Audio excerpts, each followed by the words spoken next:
السلام عليكم ورحمة الله وبركاته. هل كان نقل سعوداني وراديو بورما الصومالي كنديان تي في وبرنامج كارو اسكدو تاغينو ديبواغيستا اسبدل لدا الداودي موقالada quruxda badan ee hortaada ka muuqda waxa diyaariyay maayir maxamed xuseen warsame baradhe kaasoo isku hawlay dadaal dheeraad iyo waqti dheer ba geliyay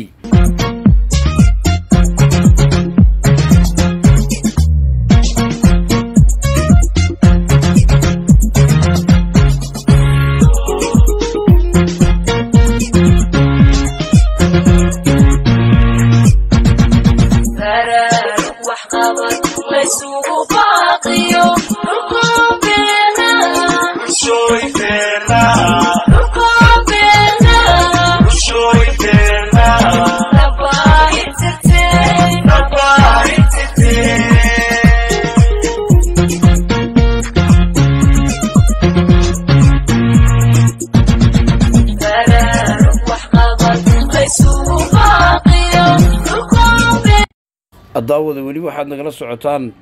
راديو بورما الصومالي كنديان تي في halkan waxa idin ka muuqda mashaariicda horumarineed kaabayaasha dhaqaalaha muuqaalkan wuxuu gabiyaha ka turjumaya mashaariicda GBLG-ga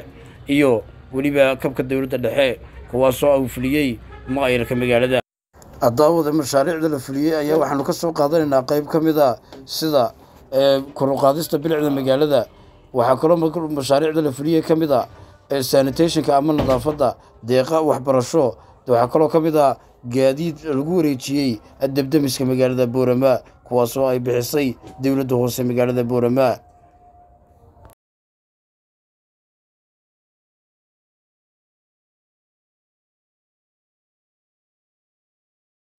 maxamed xuseen warsame oo ayaa ku wareejiyay agab isugu jira booyado iyo waliba gaadiid kale oo kala duwan kuwaas oo ku wareejiyay taliyaha dabdamiska ee guud ee gobolka waxa ku weelinayay sidoo kale barasaabka magaalada ama shaariicahan oo sii socda waxa kamid ah dhagax dhigista dhismayaal cusub oo loogu deeqayo danyarta dalka suxufi dhago radio Boorama Soomaali Canadian TV